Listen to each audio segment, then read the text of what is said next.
Kannur Choottad തിരയിൽപ്പെട്ട് fibre ബോട്ടിൽ നിന്ന് മത്സ്യത്തൊഴിലാളി കടലിൽ വീഴുന്ന ദൃശ്യം പുറത്ത്. മത്സ്യത്തൊഴിലാളി നീന്തി രക്ഷപ്പെട്ടു.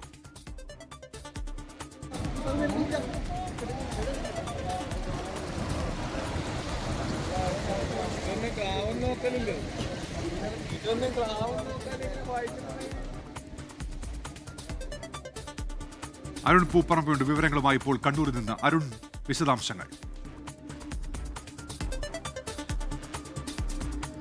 ഉന്മേഷ്, ഇന്ന് രാവിലെ ഉണ്ടായ ഒരു അപകടത്തിൽ ഫൈബർ ബോട്ട് അവിടുത്തെ മണൽത്തിട്ടയിൽ ഇടിച്ച് നിയന്ത്രണം വിട്ട് അവിടെ ഒരു മത്സ്യത്തൊഴിലാളി ബോട്ടിൽ നിന്ന് തെറിച്ചു വീഴുകയും അസം സ്വദേശിയായിട്ടുള്ള മത്സ്യത്തൊഴിലാളി മരിക്കുകയും ചെയ്തിരുന്നു.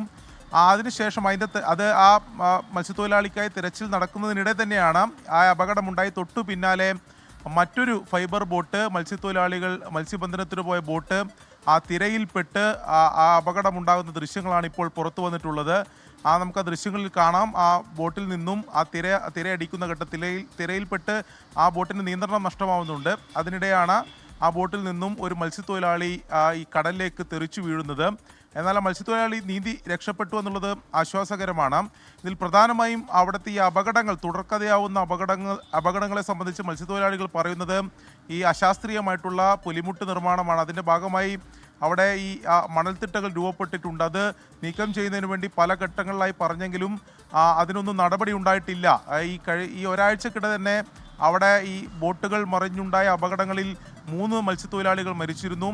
കഴിഞ്ഞ 3 മാസത്തിനിടെ 20-ലധികം അപകടങ്ങൾ ഈ ചൂട്ടാട്, പാലക്കോട് അഴിമുഖങ്ങളിലായി ഉണ്ടായിട്ടുണ്ട്. എന്നിട്ടും അധികൃതർ നടപടി സ്വീകരിക്കുന്നില്ല എന്ന ആരോപണം മത്സ്യത്തൊഴിലാളികളെ സംബന്ധിച്ചിടത്തോളം ഉണ്ട്. വലിയ പ്രതിഷേധം ഇന്ന് അവിടെ ഉണ്ടാവുകയും ചെയ്തിരുന്നു. പുതിയങ്ങാടി ഫിഷറീസ് ഓഫീസ് ഉപരോധിക്കുകയും ഏറെ നേരം വലിയ തരത്തിലുള്ള പ്രതിഷേധം ഉണ്ടാവുകയും ചെയ്തിരുന്നു.